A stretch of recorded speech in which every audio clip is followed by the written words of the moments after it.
So welcome again. This is Google Club, and I have to just point out it's Google Club number 22, which means we've 22 times, and today is the 22nd of the second month. So there's a lot of twos today. So welcome. As usual with our Google Club, we have a topic, and the topic today is Google Sheets for program management and teaching. And as I said, we're gonna touch on the basics and some ways to think about even as you, so both for you to teach others how to use Google Sheets or to think about how you might teach, and then some examples of how it could be used for administration. I did want to forewarn you that we will be having for our last Google Club of the year, which will be June 28th, it's going to be a show and tell. And we're asking folks to sign up to do a 10-minute or 5-minute presentation about something that you learned or have used from Google Club or from Google in general. Again, it's not until June 28th. I'm going to remind everybody at every Google Club from now till then. And I'll put that link in the chat in a moment. I'll come back to that. But just know, so the last session of the year will be a show and tell. Let me give you the slides. I can do that part. That helps. So you get these slides right now, and we'll also send them. We'll also put them up with the blog later on.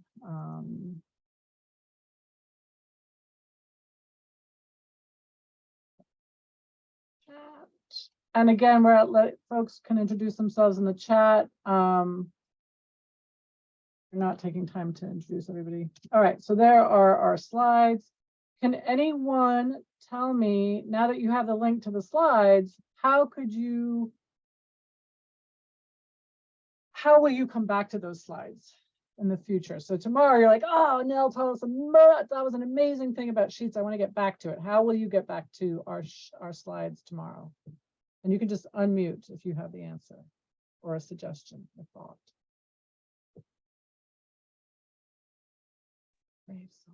Save to Google Drive in the Save shortcut. to Google Drive. I love it. So how would you do that? Okay, so well, I would go to my account in the Drive and then save it to my shortcut. So if I've shared this with you, you're probably looking at this screen right now, right? And if I was from here and I'm already logged into my Google, that is a given. So you have to be logged into your Google. What would be the next step to save to exactly what you're saying? The waffle. So we have the waffle. What would the waffle do? You could go to Drive. So would you go to Drive or would you do it from here? Oh, you could do it from there, of course. So you can also go to slides in the waffle. Absolutely. So you can certainly do those things. What happens to me when someone shares their slides with me? I'm here, I'm looking at the slides and I'm like, oh my gosh, I want to keep these and I want to know exactly where they are. So like Marika said, I want to make a shortcut. And there are two ways, right? There's making a shortcut and there's making a copy. That's often what some people will suggest to me. And there's benefits to both, but they're very different, right? So a shortcut means you'll get back to exactly the same slides that I'm using. We will all see the same slides. If I make changes between today and tomorrow, you will see those changes.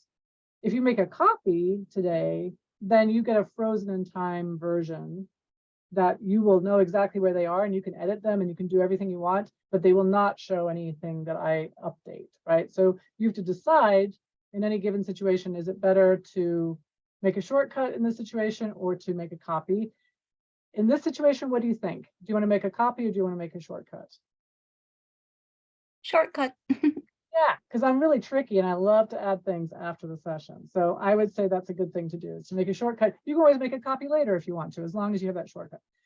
No, So, yeah. I'm sorry. Can I interrupt you with when you do that and you're sharing this?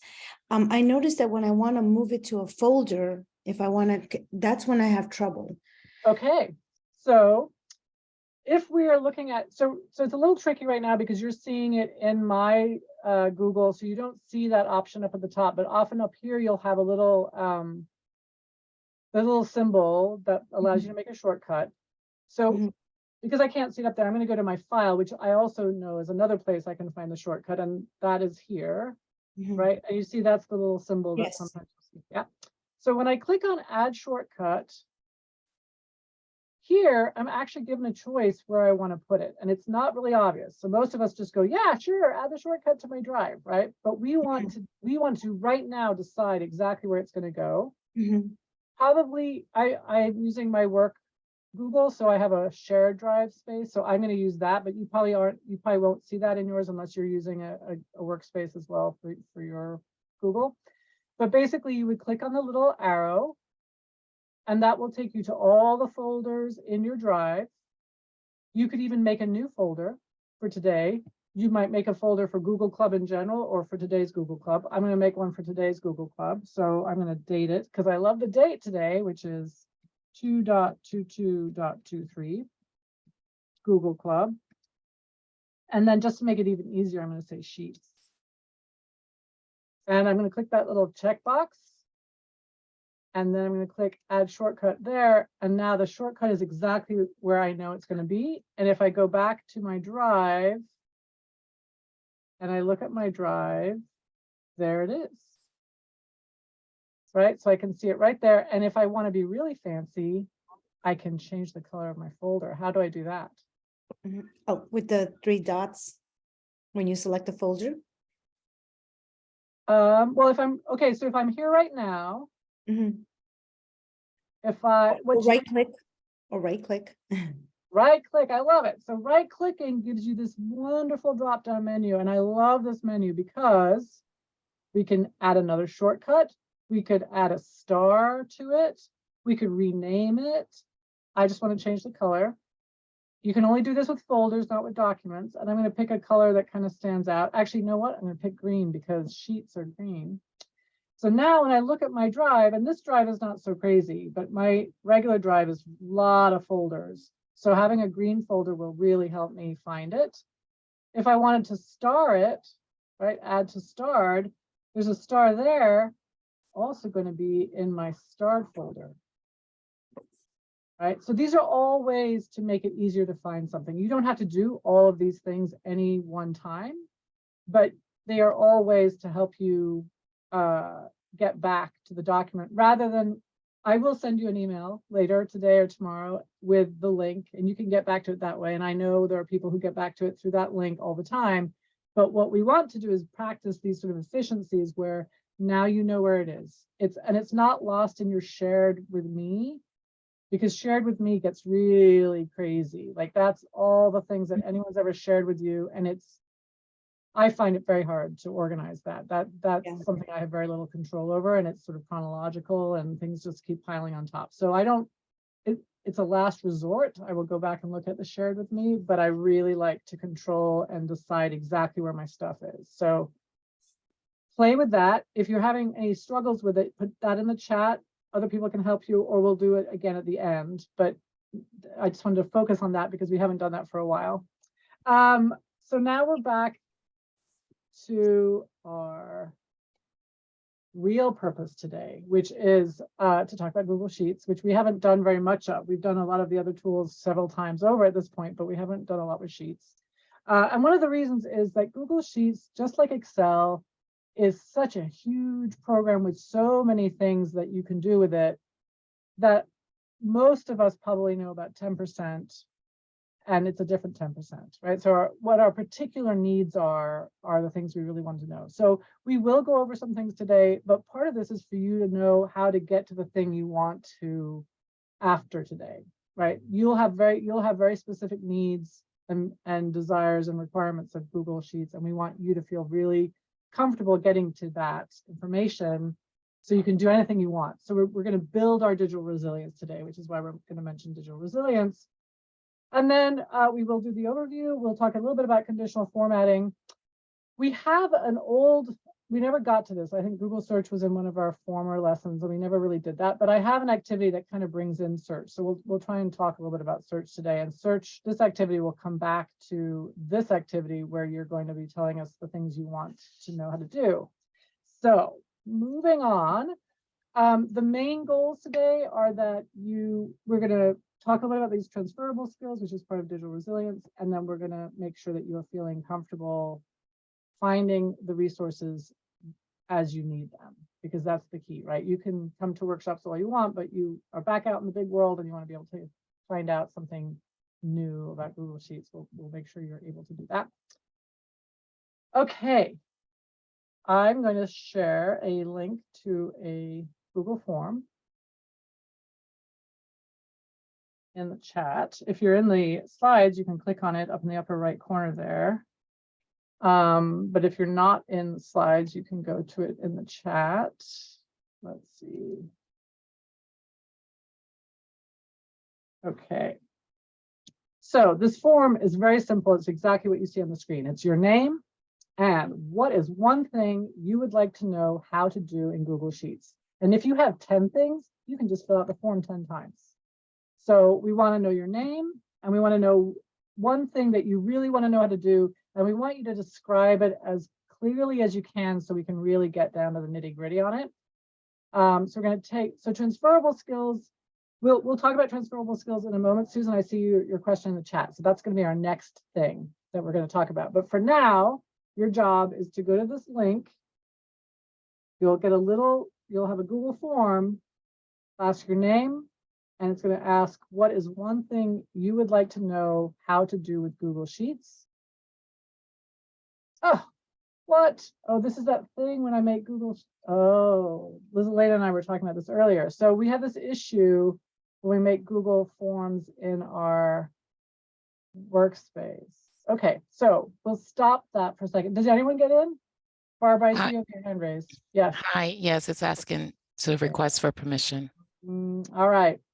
I'm gonna go out and work on that in a moment. We'll come back to that activity. So maybe we'll get to that at the end. But keep whatever your thing is that you wanted to put in there. Keep that written somewhere, and I'll come back and we'll get a good Google form that works. So this is a challenge we have. So Liz Elena and I both work at the Literacy Assistance Center. My name's Nell Eckersley, and we are using Google Workspace for our work, which means that we have a shared Google Drive that we can all put our stuff into. And there's something weird about Google Forms when you make them in Google Drive, in this workspace, where you can't do them. And I'd forgotten that. A colleague of ours had brought that up, right? Liz Elena, there was no solution for Will. He just had to make them outside of the workspace, I think. Yeah. So I'll remake the form and share a new link with you, and that you'll be able to do. But it'll take me a moment to get us there. So we're gonna. Yeah, there was a trick about it. Like, I don't know if you make me a collaborator, I can, while you're going, I can get in and fix I it. love that. I will do that right now. So you're all going to see this in real time. So this is the form that I made. You're seeing the back end of it right now. Mhm. And let me make. Let's see here. My Gmail LAC workspace thing. Right. Right. So when you're working in Google Forms, if you share the Google form, then people are going to see the version where they fill it out. If you want to add people who can help you work on it together with you, then you want a collaborator. And I got there by those 3 dots in the upper right corner. Right. And I'm going to, maybe this is where I messed it up. I don't know. Anyway. And Liz Elena, I just added you. So you should get that. Okay. Okay, thank you so much. So you can, and even if you make a copy of it in your own. No problem. Okay. So that was exciting that you guys get to see that. So that is one of the struggles, which we know with the different kinds of accounts that you have, and that's why it's always good to test. And I didn't test today, so I apologize about that. So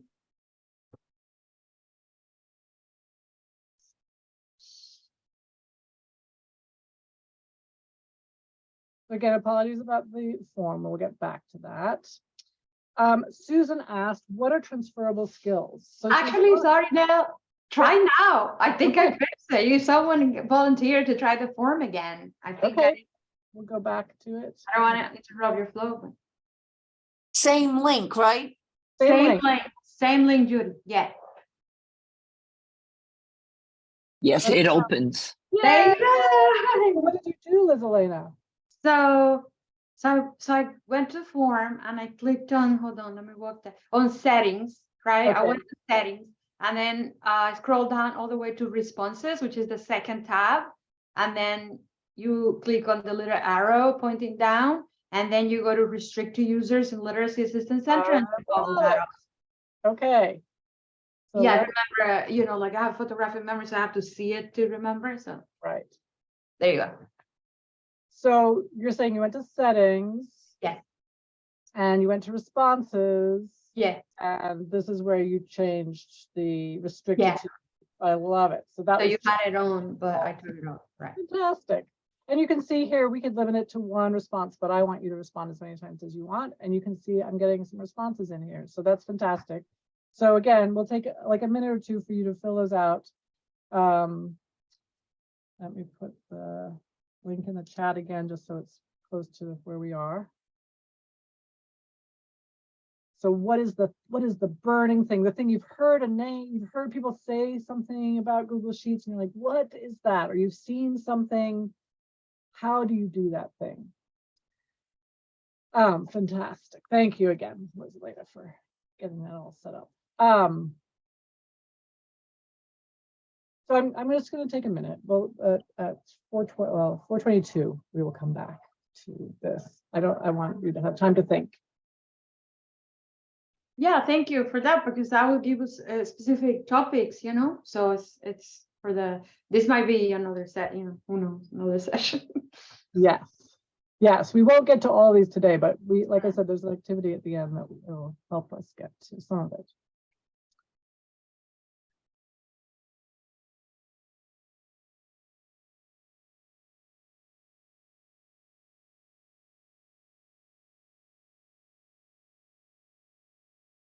All right, I'm going to continue on, but you're welcome to keep going with that. This piece is just about the digital resilience component, and I'm going to actually put it in slideshow mode. So I apologize if that just kicked you out of whatever you were looking at. You'll have to click around, exit full screen mode now that I'm sharing my screen in a big way. Is there a submit button? It should be at the bottom. Do you see it? Is that Faina who asked that question? I don't. I don't see it. All right, let's 1 second. I will. Oh, now I do. Yay! Sorry. All right, fantastic. So I just put the slides back in the chat again. So there you go. Okay, so digital resilience. This is a term that is now, it's newly being used for the way that we all work with digital literacy skills, and if you look up digital resilience, you'll see the way it has been used historically is about corporations and how they are backed up with their data in case their server goes down or whatever. But now what we're doing is we're looking at digital resilience from the perspective of how do we, both us as individuals here today in this session, you and your students, whatever group of folks, how do we build the skills that allow us to stay current with technology as it changes, to feel confident, to be able to adapt, to continue to move forward with our use of digital skills and not get stuck in time, or you know, as everything changes, right? Everything changes with us. So transferable skills become important because a transferable skill is something where you learned it how to do it in one place. For example, we use Google because Google is free for us to use, where Microsoft people have to pay for, and maybe our students or maybe you don't have Microsoft at home, so you can do something using Google Docs or Google Sheets. But there are a lot of skills that you learn by using Google Sheets that will actually transfer really well over if you end up with a job where you have to use Excel, for example. So with Google, we see that there's always an analog, right? There's Google Docs is similar to Microsoft Word. We have Google Sheets, which is the same basically as Excel. And there are some differences, but there are some similarities. And even within Google, there are some differences and similarities. So here we see, these are the tabs that you'll see at the top of a Google Sheets document, spreadsheet document.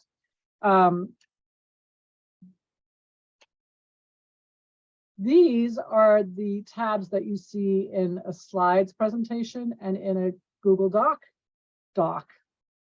And you'll see that the tabs are very, very similar. Now, some of the things under each of these tabs might be different, but I certainly hadn't paid a lot of attention to that before, that they're actually very, very similar.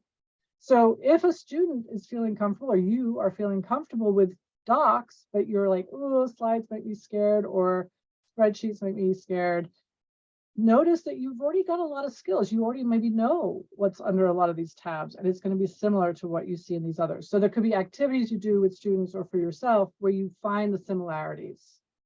And that's the piece of digital resilience we're looking at today, is how do we take what we already know and amplify it, see how it fits into the rest of the world, so we don't always feel like we're completely lost. This is a completely new thing, right?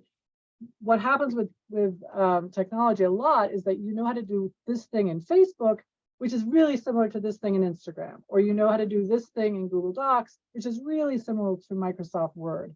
You won't know necessarily until you get there, but you can notice that you have these skills, that, oh, that last time when I did something, if I clicked on this, oh yeah, those 3 dots, it gives me more information. I don't even know what it's called, but I know that it does that, right? So noticing that for ourselves, and then helping to elicit that or expose that and play with that when you're working with your students. Okay, here's the question for you guys. So we have, these are all of the things that are under file in 3 different Google tools. What is the Google tool that is labeled A? And how do you know, or why do you get that? And go ahead and put it in the chat. So A equals, is it slides? Is it sheets? Is it docs? Is it forms? And how do you know which one it is? Slides, says Susan. How do you know, Susan? Why do you guess slides? Because right on the top, it said slides in the very first Brilliant. quadrant. So you saw the word slide up here, right? What else do we see that makes you think it's slides? Anybody? Right, we have it also here, import slides. What about colors? What color is the slide icon? Orange. Orangey yellow, right? Orangey yellow. Right, if we look at the 3 of these, this is the one that has a yellow new, and it has yellow up here. So excellent. So there's a couple of different things that let us know that this is slides. Now let's look at B. What's B? Sheets, Yay, sheets. And how did you know that? because it's green, It's new. green. Excellent. Mm-hmm. What else do you see that might make you think it's sheets? The approvals has a green button, new. Nice.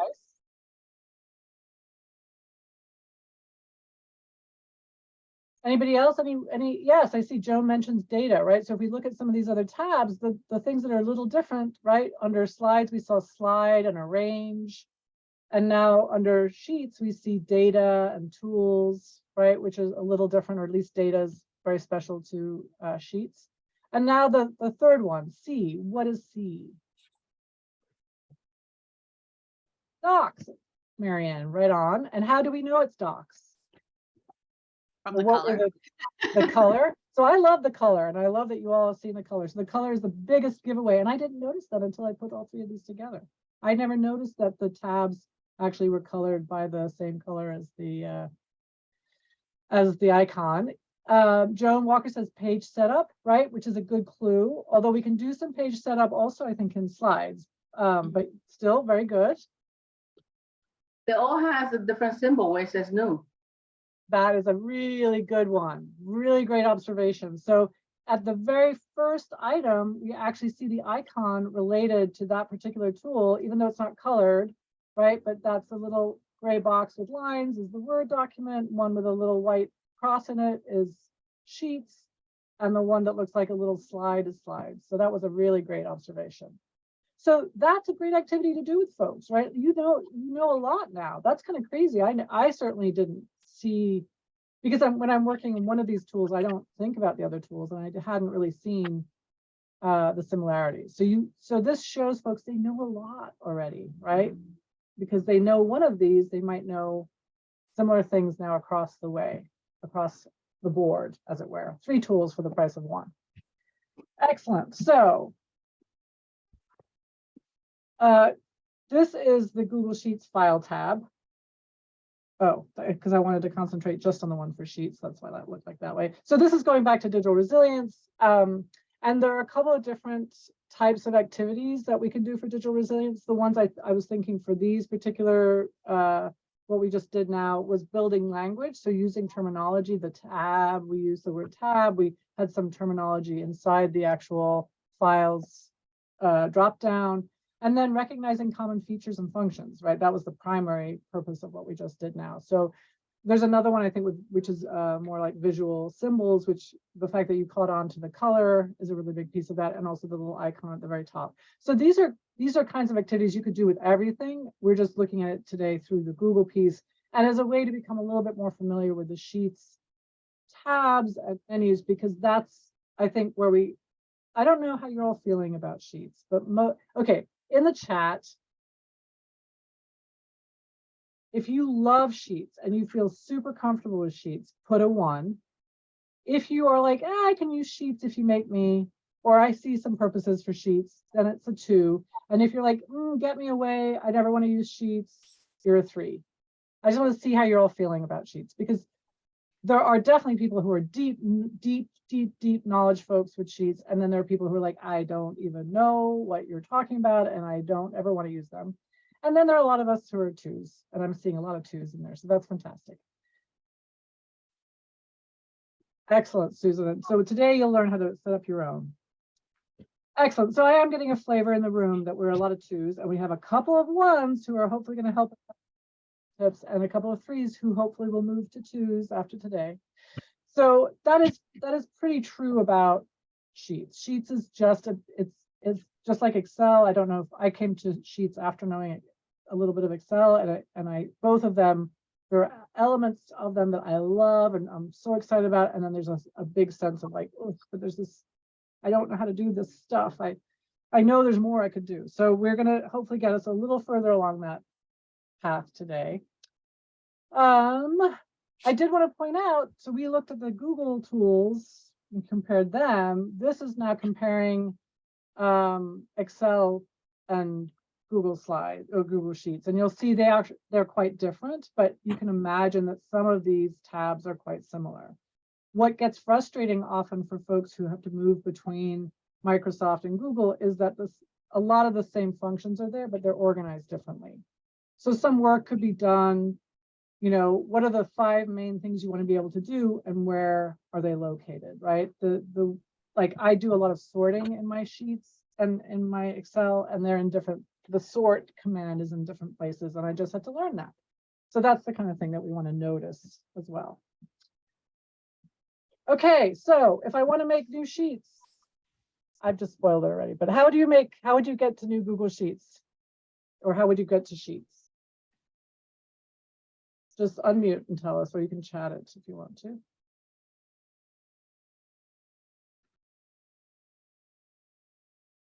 Well, I think the easiest way is to just type in what you've got highlighted, which is the sheets.google.com.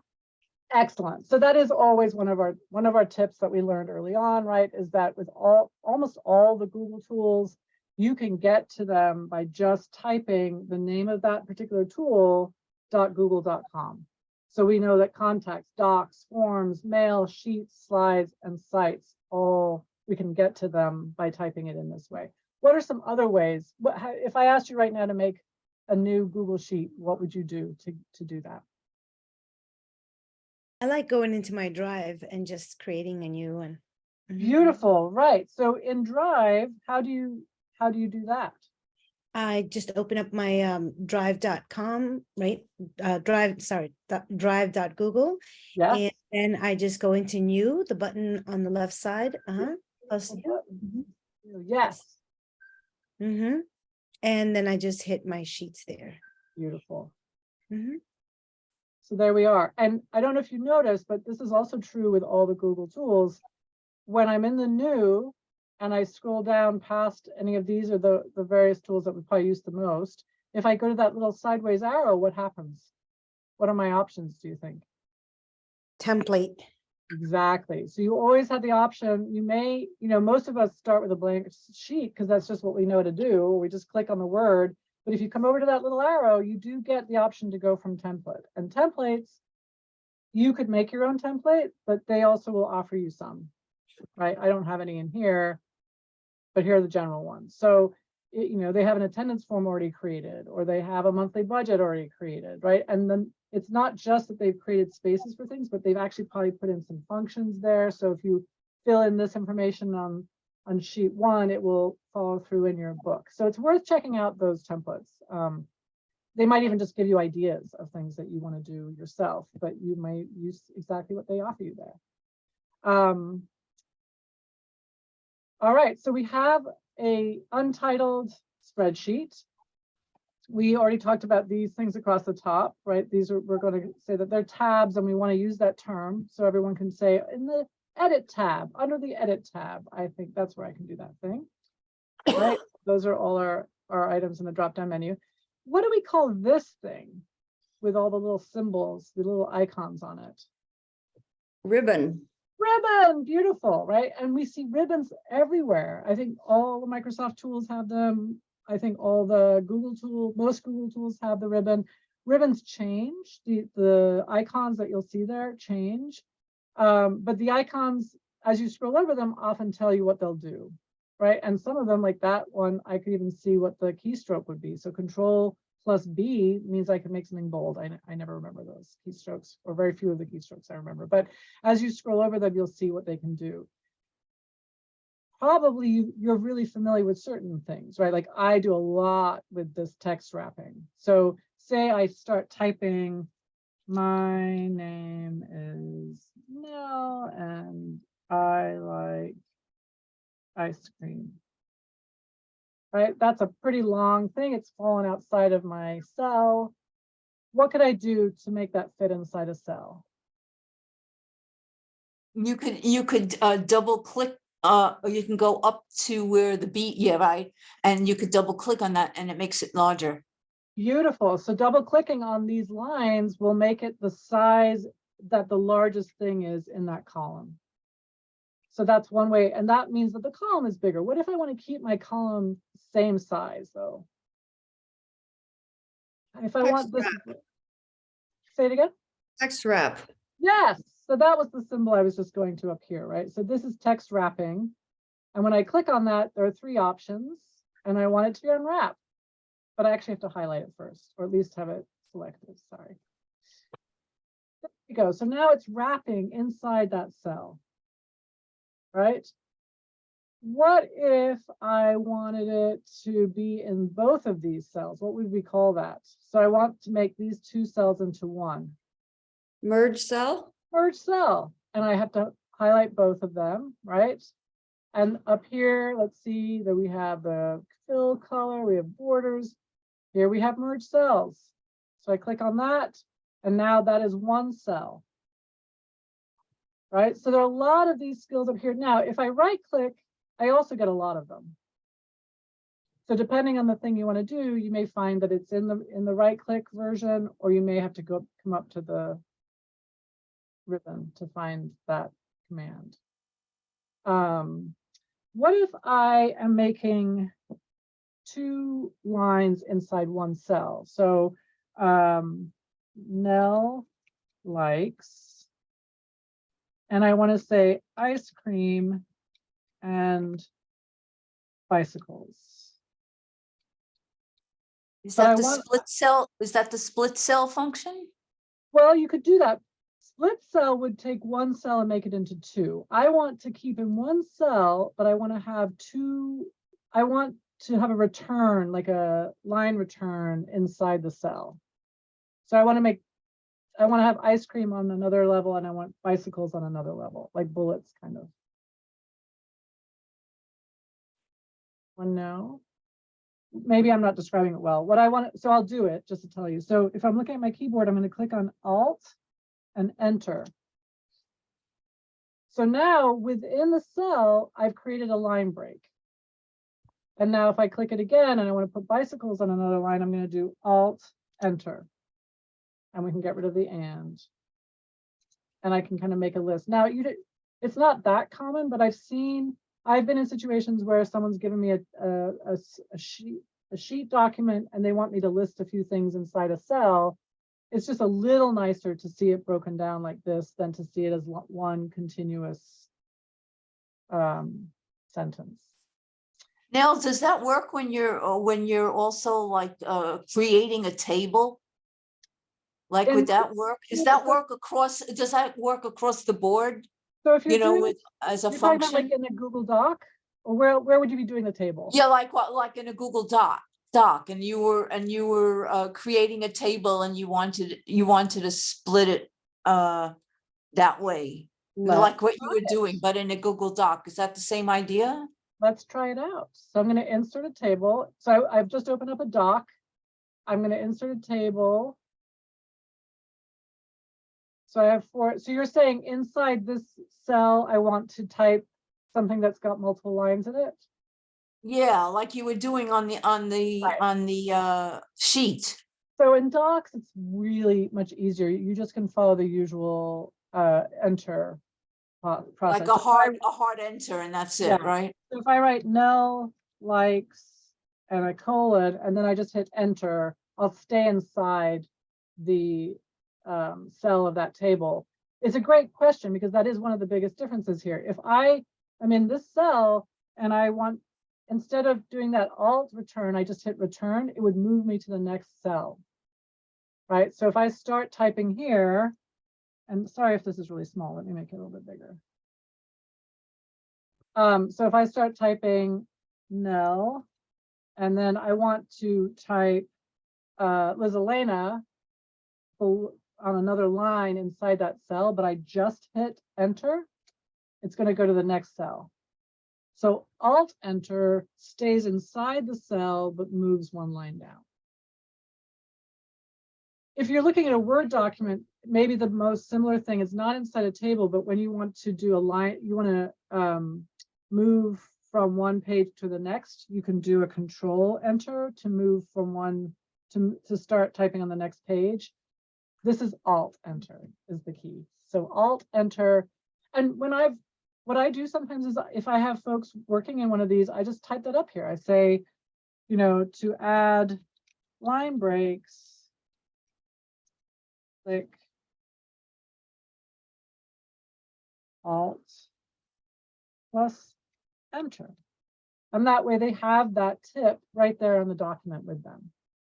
A lot of people don't know that one, and it really is, it can be very frustrating because you'll keep moving down, or you'll get this long convoluted box full of content. Any other hot tips or questions while we're looking at this particular document, just to try some stuff out? If I was going to add up this column, how would I add it up? There's a sum button all the way on the top right corner, so Yeah. that's actually pretty easy. That is pretty easy, but what's interesting is this is one of those weird differences between Excel and Sheets, which for me kind of makes me, I always mess this up. So how, Susan, can you talk me through how I would use that button? Just guessing, highlight it and click sum. Beautiful. So we're going to highlight all 3 of the numbers, or however many numbers you want, and then you're going to go over here. And in Excel, the sum icon just does sum. In this case, it's going to make me choose. So you always see all your options. I'm going to click sum, and you'll see that it put the sum in the next cell down, or the next cell over, whichever direction you're going in. In Excel, I swear it will put the sum in the last cell that you have highlighted. So it's just a little different. Instead of being in this cell on line 6, it would be back up in line 5, and it would erase that 4. And that's always confusing to me. So you'll see I often end up having my sum line 1 line below. I have this now. If I just hit enter, now it's added it all up, right? Now, if I add another line in here, and I put in another number, do you think it's going to continue adding it? Or am I going to have to redo that? No, it should add it. No, yeah, it should add it. Let's try. Oh, yes, it did. Right. So that's one of the wonderful things that it it really makes life easy. That piece of adding up, right? So you can add more things in there. What else? Any other hot tips or questions, things you've seen people do and you're like, how? did they do Question, adding a comment. I've done it before, but I forget. So I think if you right click, yes, down here is comment. You also could do Control plus Alt plus M. And I think you can also do it up here in this. Yeah, you can do it also up here in the ribbon. So if I click comment, and I'm going to say Susan and Sam, and I hit comment, now there's a little flag there, and as I scroll over it, I'll see what the comment is. Vicky, go ahead. Thank you. My question is, if you have a list of maybe 2 letters like P for present, A for absent, and you wanted to go to the bottom, can it add the P's and add the A's for you? So where would it, tell me how I, so you're So saying, if you have a list of names, okay, and then I've been trying to use sheets, but I'm not experienced. So I've been marking, so I've been putting P for present and A for absent. okay. And so then at the end here, I would want to know how many P's, how many times they were present, how many times they were absent. Okay, so this is what we could call conditional formatting, and I had an example here. Let me make this smaller for a second. So conditional formatting basically allows you to set up a situation where, in this case, it adds up all the hours the students are in class, and then anyone who has 30 or above hours turns red. So we know, for example, with assessment that you're supposed to do assessment at a certain amount of hours, this would automatically identify who those folks are. And if I was to change this person so they had 6 hours on this day, now they also have 30 or above. What you're suggesting, I think, would be the same. So let's do P's and A's across here. And I'm going to be So how do you get to this conditional formatting? Yes. So we will do that together. I'm going to scroll this over. All right. So conditional formatting is under format. Okay. And it's down here, conditional formatting. And when you click on conditional formatting, you're going to get this beautiful sidebar. And I'm not that good at this, so we're going to be playing with it a little bit together. What I'm going to do right now, let's see, I'm going to highlight all of these. In fact, let me get rid of that for a second. So this is how I know to do it. So you want to highlight the things that you're going to do the conditional formatting on. And we're going to go back to our format. And if anybody else out there is good at conditional formatting, please put your name in the chat and we might ask you for some tips. So now it shows me my range. So I probably could have typed that range in. I just, again, not very good at this. So that's the range of cells that we're looking at. Then I get to decide what I wanted to see. So I think this is where, for example, if text ends with, I'm going to say P, then I might be getting this in the wrong way. Because basically what we're doing, we're telling it if this, then that, right? So I see it's going to make them all green. We don't care about green. We want it to do something. Let's see. Can I change styles? All right, we might have to look it up. Maybe we'll try a custom formula. No, there's one that says if text contains, like if you use the contains and then specify the letters, would that be the way to? Well, the challenge we're having right now is the command right now is that in this range, if the text contains the letter P, it's going to make it green. We don't want it to make it green. We want it to add it up, right? So in this, so P's would equal present, which would equal, say, 3 hours. What I'm looking, and I don't know if that's actually what you were looking for, but what I would love is I could put P, which means that they were there for 3 hours, and A means 0. So 3 or A. I want my sheets just to be able to know that. So I don't want this formatting style. I want instead something that will change the P to equal 3. Ah. Yeah. So no, maybe you're going about it in a sophisticated, complex way. And that the way that Vicky would rather see is like the typical easy way that the administrators do it, which looks more like the way you had it in the beginning, that it just automatically counts up the hours on the right-hand side.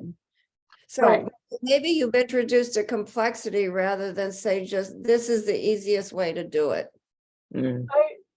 Right, so it depends on your desire. I'm sure there's a way. So Vicky, later on, we're gonna try and find it for the way that would add it up. One of the things I will say about putting the number in there was that there is that aspect of like a student came for Yeah. 1 hour, right? So they were present, but they were only present for 1 hour. So putting the number in was helpful. And then because it was numbers, I could add it up very easily. And then the formatting was really easy to do for if the number equaled this or more, turn red or green or whatever it is that you wanted to do. And that again, we all saw. How many Yeah, numbers probably does make more sense. Mhm. So this document was made that way, right? So I put all the numbers in, I added them all up. So this column has that formula in it. And then I did the conditional formatting to say, let's see here if I highlight them all. The conditional format that we had was, yes, if the number in this cell was equal to or greater than 30, so we could change that now to 32. And that changes what gets colored. And even as I look over it, I can see the difference, right? So knowing how many, that to me is very helpful if I know that I need to assess everybody at 32 hours, or I just want to pay attention to something along those lines. I'm going to stop sharing for a second and see if there are any questions. Any questions or comments? Is there anyone out there who's really good at conditional formatting or who's made an attendance form that added itself up or identified present and absent? I never made them. I just filled them in all the time, which is pretty easy. So someone's created one for you and given it to you, and that's what you put your stuff in. Yes, thank God. And we, at our agency, we have a similar thing. Like Liz Elena plans all these workshops, and then we have to go in and add our stuff in, and then it all adds up for her, and then she can put it in her report. So it is very handy. So I got lost at the very beginning of your training because actually somebody knows how to share with me or something, and I don't know how to. You were explaining that there are different drives. There's my own personal drive, and then there's shared drive, and there's shared with me. So they're different, and then some, so that I got lost on how I'm supposed to take. Are you putting this set of slides onto shared drive, or I got lost at the very beginning of the organization and what I'm supposed to do. I understood copy the link, but then I got lost in whatever the discussion was. Gotcha. All right. This is a good kind of grounding for us, right? So I'm in my drive. The drive you're seeing right now is, so when you create your own Google account, you just have a regular Google account. You probably got a Gmail to go with that. And that is called a personal Google account.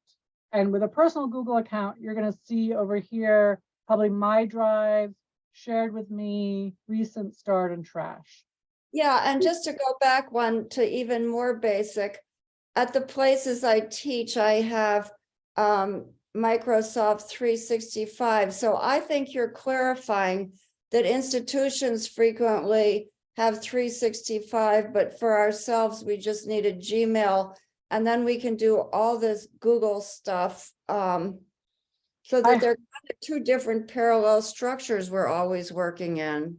And I highly recommend that everybody have a Google account, even if, so in my life, I definitely am working in both Microsoft and Google.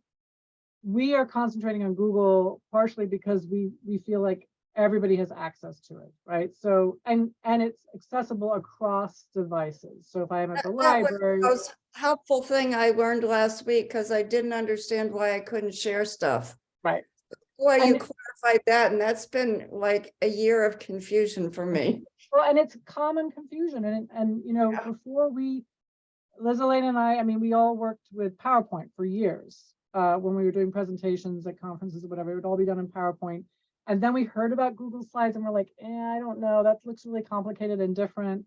And then I think the way I got into Google Slides was I was using Chromebooks, and Chromebooks work really well with anything Google and not so well with anything not Google.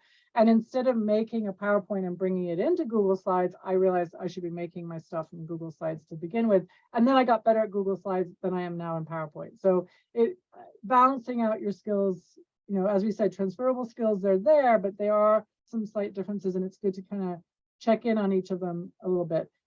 As you said, Susan, a lot of businesses, especially on the East Coast, are very much Microsoft still. On the West Coast, Google is actually taking up a lot more space, even in professional situations. But it is one of the challenges when we're training, you know, we're trying to develop digital literacy skills with our students who are going to go out and use them in a workplace, and we maybe can't use Microsoft with them. So they're going to be learning in Google first, which underscores why this idea of resilience and transferable skills is something we have to be really explicit about, so that if they are feeling really comfortable in Google Docs, and then they get a job or they are in a situation where they have to use a Microsoft Word document, that there's a place where they feel grounded and they can notice, okay, this is a little different, but I know some basic things and I can get what I need to get done. And that's what we want everyone to leave with. We can't teach everybody everything. And even if we taught them everything right now and they learned everything right now, tomorrow it's going to change, right? So what we're doing is developing skills that allow for that growth as the new things come along. And that's what we've done in teaching all along, right? There are some things we teach as facts that stay the same, but a lot of what we're doing, you know, critical thinking, I mean, all these skills that we teach, those are all to allow folks to continue on in the world after they leave our classes, and for ourselves to develop new things as we move forward. So we have personal Google account. Then there's something called Google Workspace, which, if you remember, G Suites was what Workspace is now. There's a free version of it called Workspace for Nonprofits, which is what we have. And then businesses can pay for version. There's also a Workspace for education. And it adds things like this priority box, shared drives. It kind of creates, I don't know if you're familiar, but like a lot of businesses will have a server that's their business server, and everyone in the organization can put data into that server, but people outside the organization can't.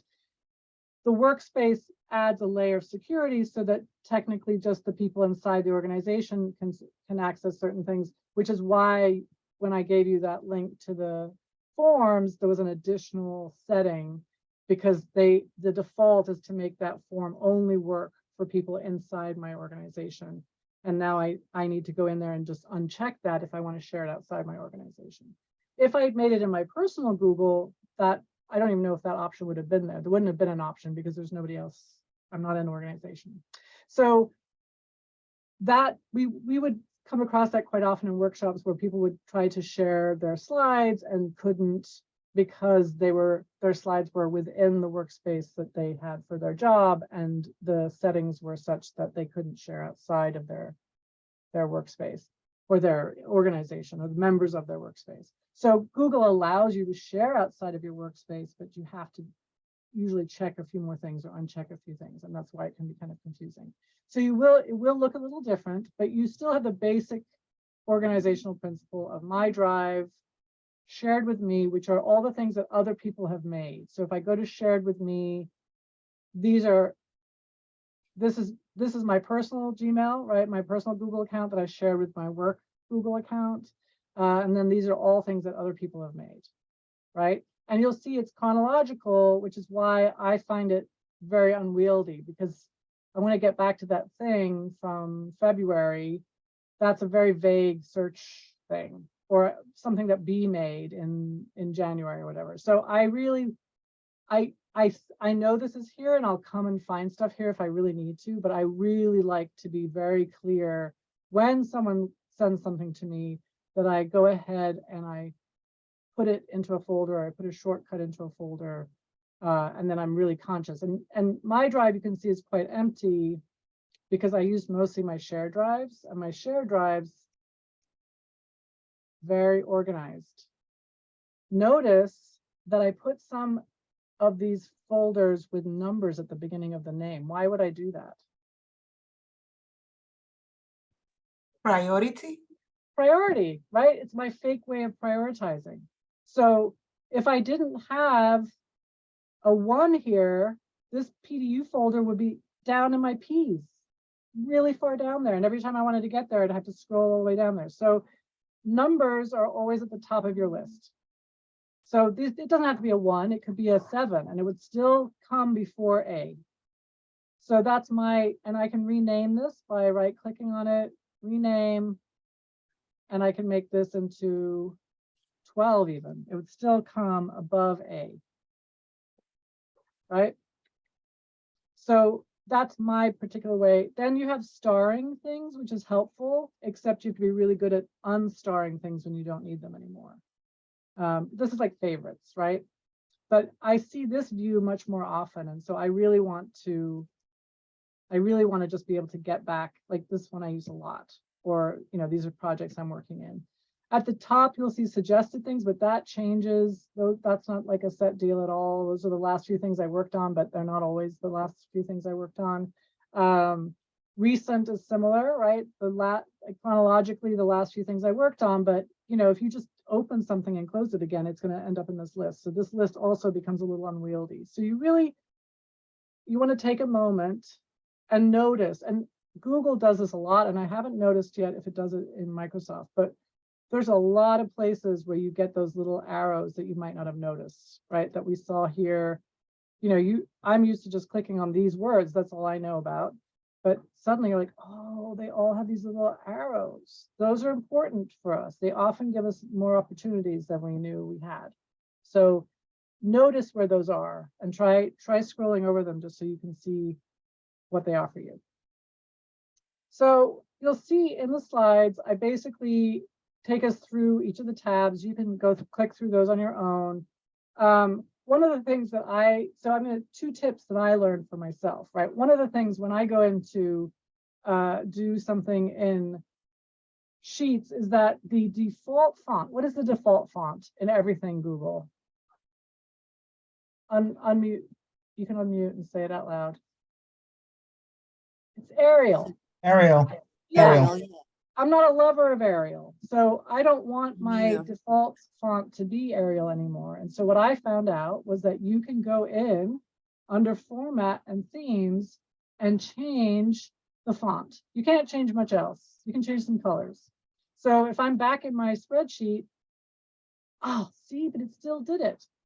The default is Arial, right?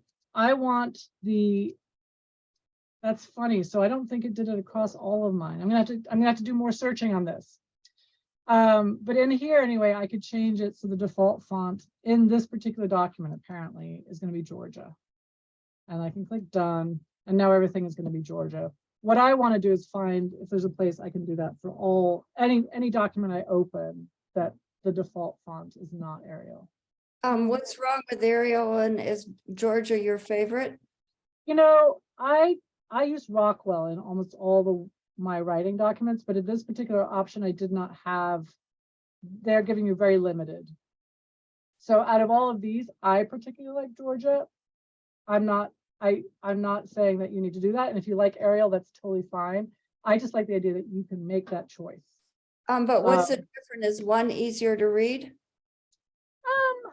I find it more pleasing. I think I like serifs. So those little hats, little lines at the tops and bottoms of letters are called serifs, and I kind of like serifs. I really don't like Comic Sans. I just find Arial very plain, in my opinion. Courier is kind of sad, depressing. Yeah, I think I'm drawn to the serifs. You'll notice in a Word document, my again, there's Arial. The first thing I do usually is to change everything to Rockwell. So Rockwell is what I really like, and you'll see again, very strong serifs. I'm not doing that from any scientific understanding of what's easier to read. I do think there's some feeling that serifs can make it easier to scan. That's why often news writing and magazines will use serif fonts, but maybe someone else knows some real reading tips around what fonts are easier to read. When again, if you go back in the midst of time, when I first started using computers, everything was Times New Roman, which I also hated. And I wanted to find my own font and use that. I mean, I use Garamond, I don't know. But nowadays you have a lot of fonts, and this is a tip in all your Google tools. When you look at the fonts, right, you have a lot, but you can add more.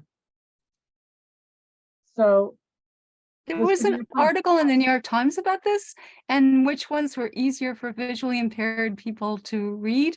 And I forget if it was the serif ones, but there's an article about that in the New York Times. Like maybe. Marika, you need to share that with us because Okay, I have to find it then. Yeah. Okay, fantastic.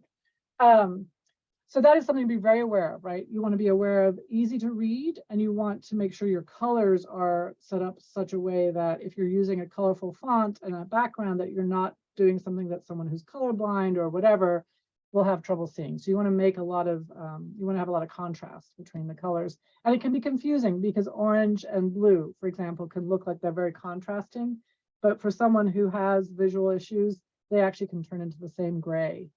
So sometimes you don't even notice what really has contrast and what doesn't. You want that black and white, that light and dark sense of contrast.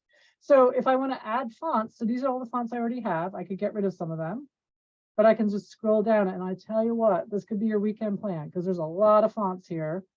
They look very similar to each other. If you don't care about fonts, you can not do this. But for me, it was like, what? I can add new fonts. And to do that, you click on the font you want and you click OK, and now it's added to your fonts. And now you'll have this long list of fonts that you have, and you'll see, look, little arrows beside them. Oh, because I can do all these different things. So adding them in here, do you think that that means they're added when I get to my slides? What do you think? Maybe. Maybe. Let's see if we can find out.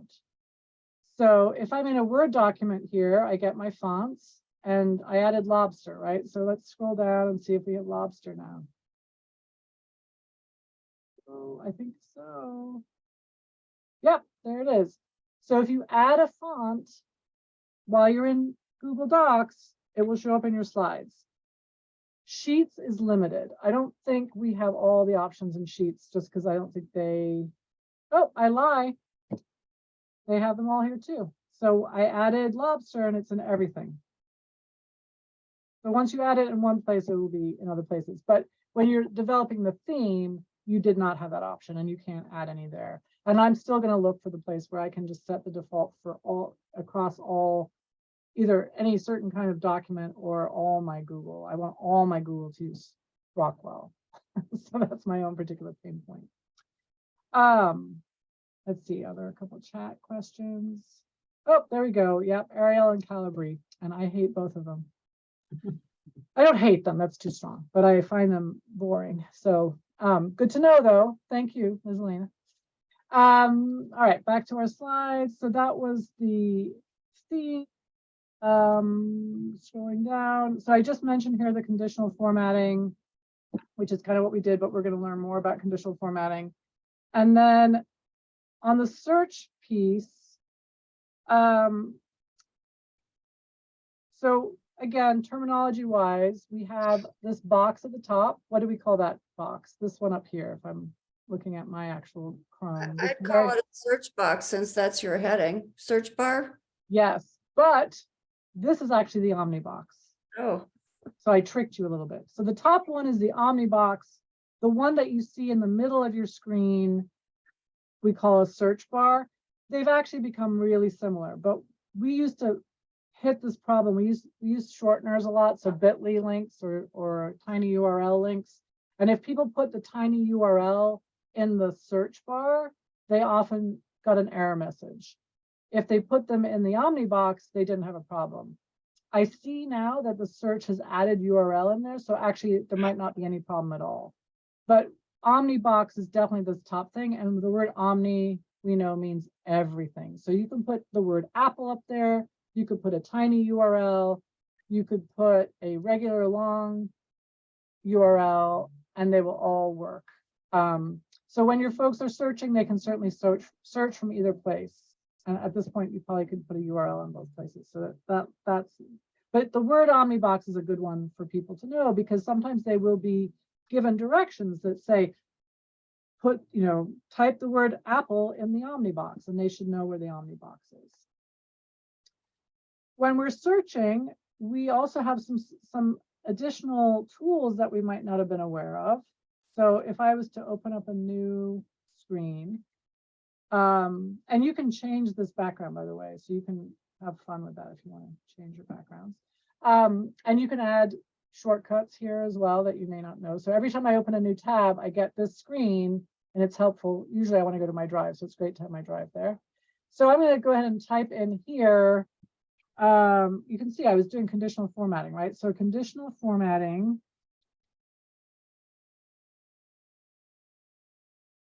And I'm going to say sheets because otherwise it thinks I want Excel.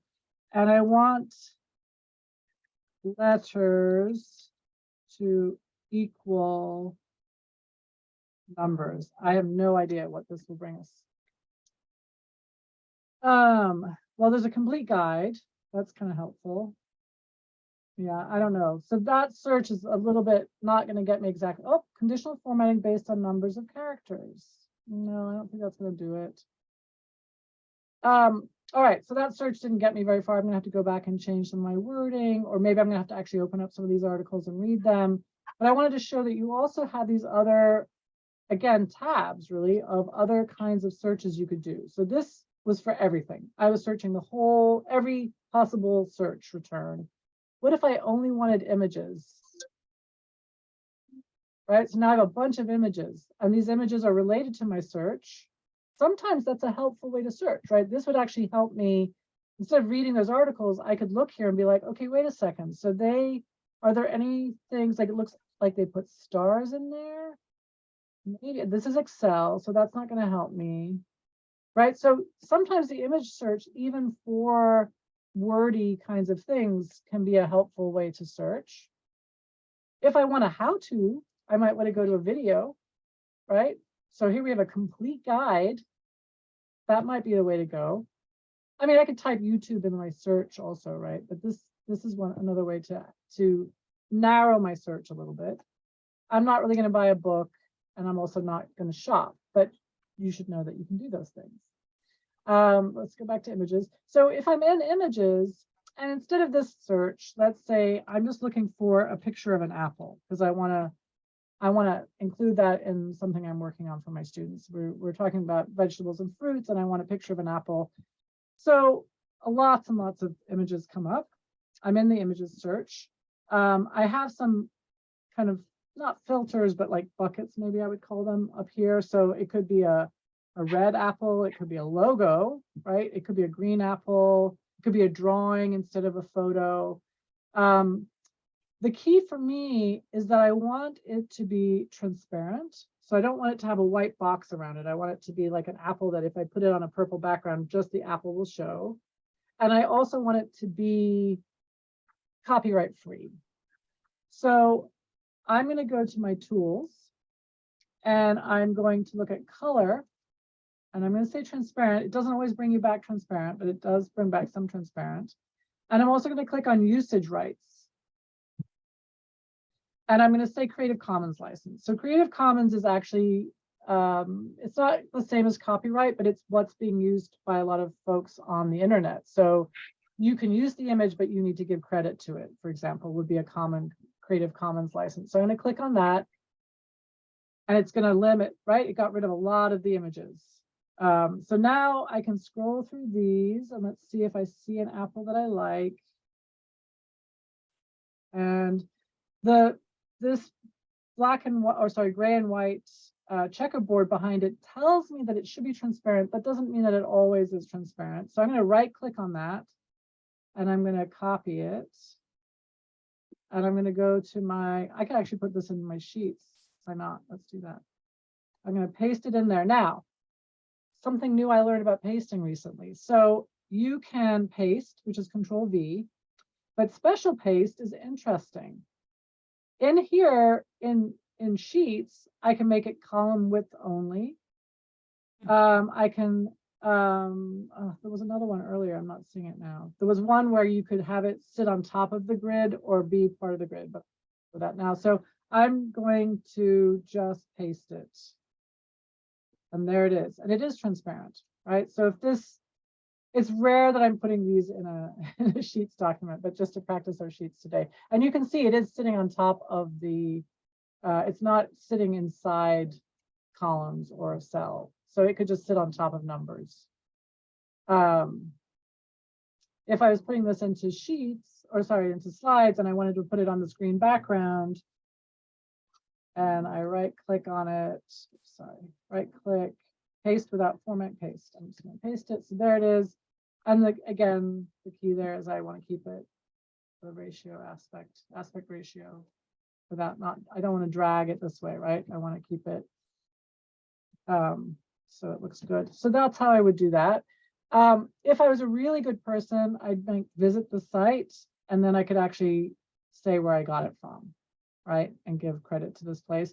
There are a couple of, again, if you're looking for images, there are a couple of other tools to use. Pixabay is one where everything is available copyright free. But you can kind of do this general search. So that's a general search. Are there questions about that or any kind of tips about? Can you say the name of the place that you just mentioned again? Pixabay? Yeah, So I understand what you're saying. Can you put that in the? Yes, I'll put it on our Pixabay. Okay, thank you. So Pixabay is stunning free images and royalty-free stock. And they have a lot. So if you type in mountain,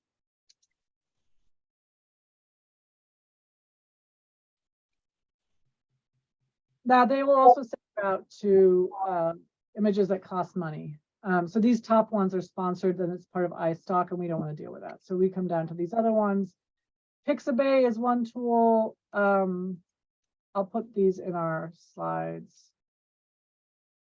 There'll be resources for you guys at the end.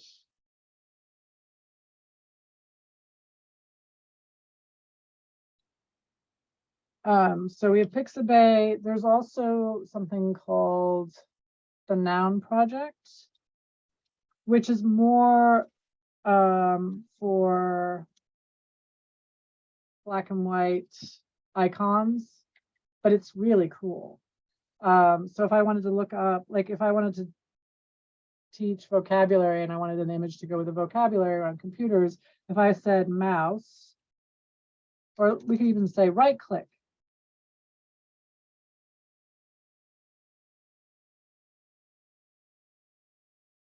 Right, so it's giving me these images that I could use as a good reminder. And when I go into that image, I can get this. They want you to create an account if you want to, and I think that's a fine thing to do. There's no money that costs any money. Will it let me go back? Okay. But you can actually get there. You can use the image without doing that too. So you can right click from here, or I can go into it and I can copy it from here, right? So I copy it, you can get it with a transparent background.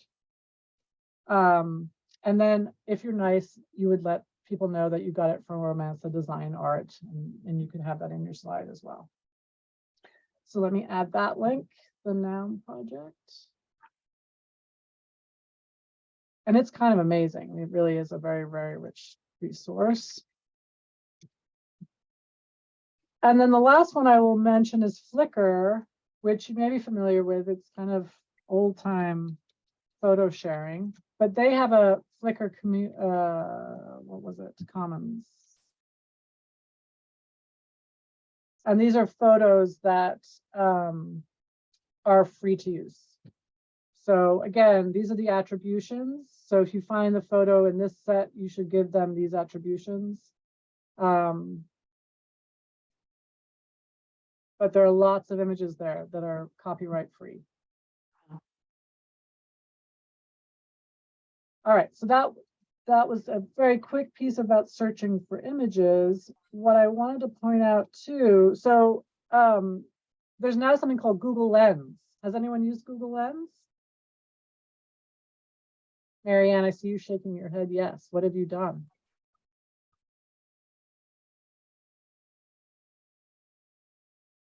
Oh, you're muted.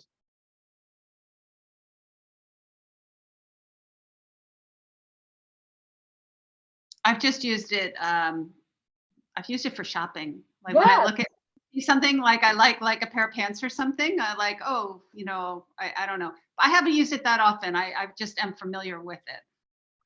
So if you have an Android phone or you're using Google Photo, you're probably seeing it in your photos as well. And yes, if you took a picture of someone on the subway and you loved their shoes and you took a picture of them and then you did Google Lens, it would actually help you find those shoes for sale.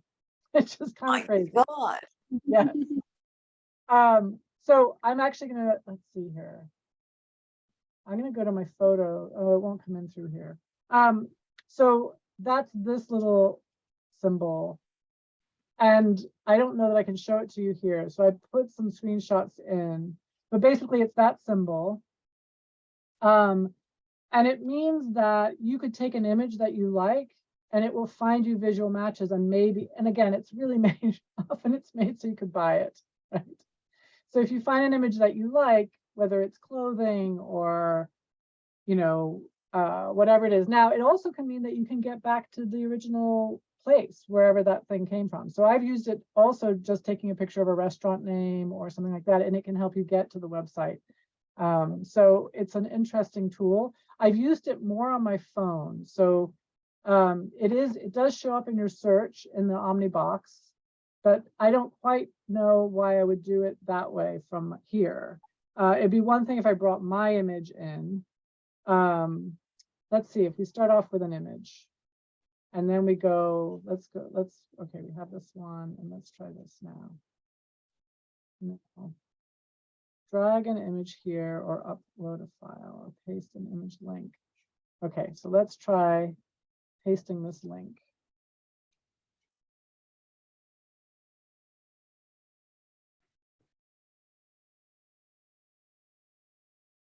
I don't know what's going to happen. Yeah, that didn't really work. It has to be the URL for the image. So again, the way I've seen this work is I've taken a picture and then I have the picture open and the lens option comes up at the bottom. You click lens and then you can narrow in on whatever it is in the picture you want to do. And I've actually done it for flowers, for birds, other things where I have an image, but I don't know what it is. Google Lens will help me find websites where I can get more information. Again, I think they've done it mostly for shopping, but it does work for things like finding out what a bird is called or a plant is called. So it's basically a artificial intelligence image matching is where it comes from, but it does feel a little creepy.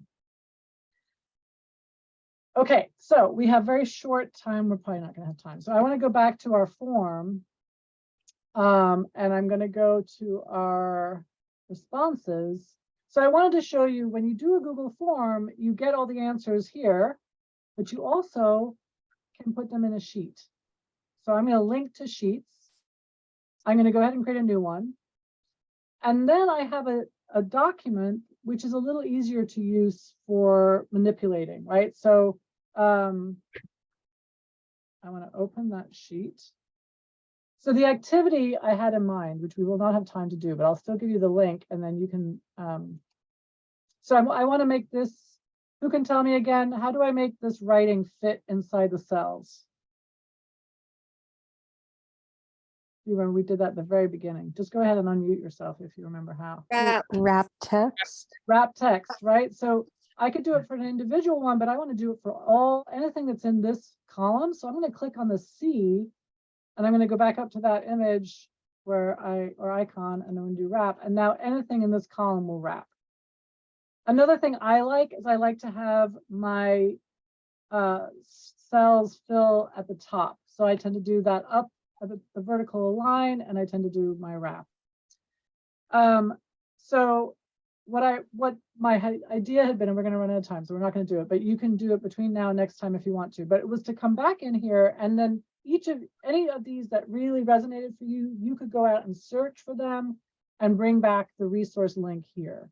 Because ultimately with Sheets, the first thing is to know it's possible, even if you don't know how to do it. And the second thing is to know how to search, because very few of us are going to know everything. And most of us are going to encounter a time when, oh, I know that this is possible, but I don't know how to do it. Go and Google it, find the answer, learn the answer as you need it, right? That is a very, I think, of all the Google tools, Google Sheets to me is the one where you're always going to be learning as you do. Slides and docs are, once you've got the basics down, you really stay within a certain set of rules. But with Sheets, it's just endless. Judy, I see your hand raised. Go ahead and unmute. Yeah, I'm finding what you just did fascinating. How do you take a Google form response like that and put it into Google Sheets? How did you do that? So the way I did it was when I'm looking at so remember with forms, you have a back end, which is the part that you see as the creator. And then there's the front end, which is the side that people see when they're filling in, giving their answers. So this is the back end. I know it's the back end because I can see I have these 3 tabs across the top, right? Questions, responses, and settings.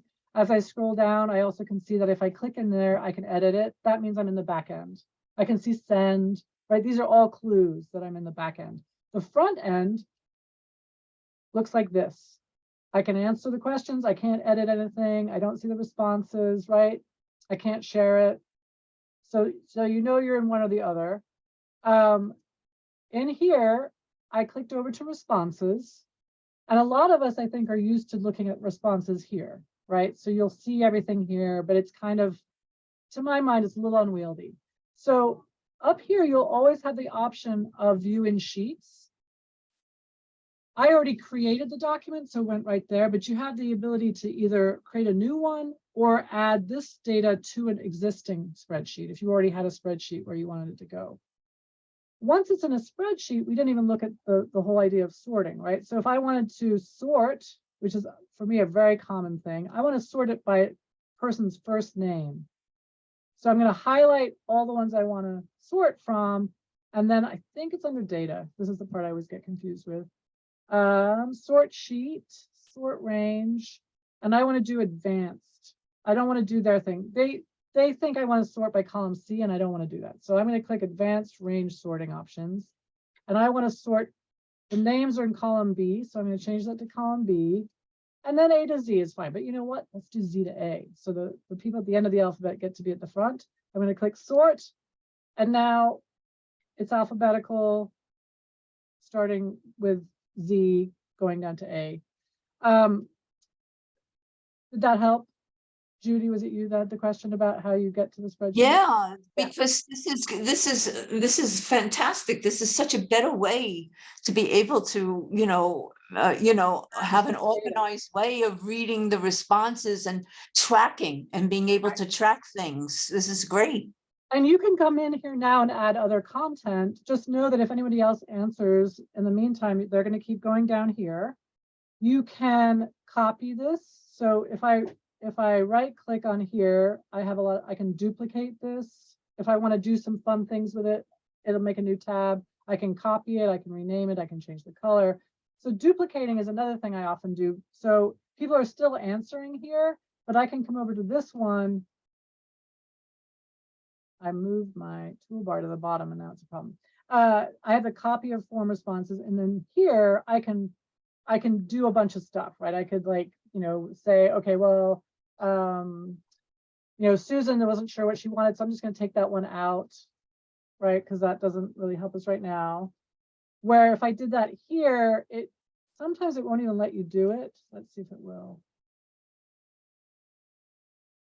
Yeah, it did. Okay, so some things it won't let you do here because this is an active spreadsheet attached to that form. This is no longer attached to the form, right? So this one, as new people respond or the new responses come in, they will continue to fill in here. This one is frozen in time. So if you wanted to see what the responses you had by 2 o'clock, this is one way to do it. You can also copy all of this and put it into a new form, and then you can do anything you want as well. But just know that the one that's connected to the form, the spreadsheet and form that are connected, you can only do certain kinds of editing inside the form. You can download, so I don't know if you do mail merges, but you can download,